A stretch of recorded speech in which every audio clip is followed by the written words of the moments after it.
राज्याला कुपोषणाचा विळखा, 30,800 बालकं तीव्र कुपोषित. मुंबई उपनगरात सर्वात जास्त कुपोषित बालकं असल्याचं समोर. लक्ष्मण हाकेंचं गिरगाव चौपाटीवर आंदोलन.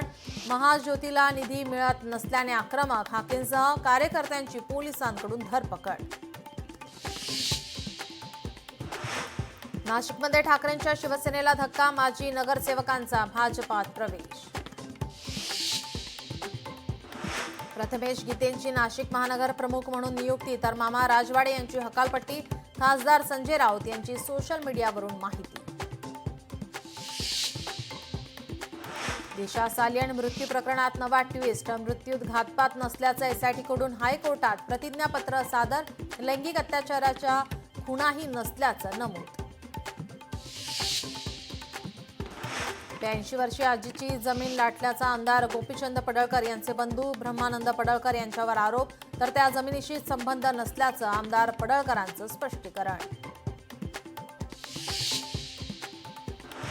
शक्तीपीठ महामार्गाविरोधात आंदोलन केल्याने खासदार विशाल पाटलांसह 40 ते 50 जणांवर गुन्हा दाखल. महामार्गाविरोधात संघर्ष तीव्र होण्याचे संकेत. पालघरच्या वाडा तालुक्यात विद्यार्थ्यांच्या वाहत्या पाण्याच्या बांधावरून जीवघेणा प्रवास. पूल बांधून मिळावा, ग्रामस्थांची मागणी. संत तुकोबा माऊली आणि संत सोपानदेव महाराज यांच्या पालख्या आज एकाच वाटेवर येणार. तोंडले भोंडलेत होणार बंधू भेटीचा सोहळा.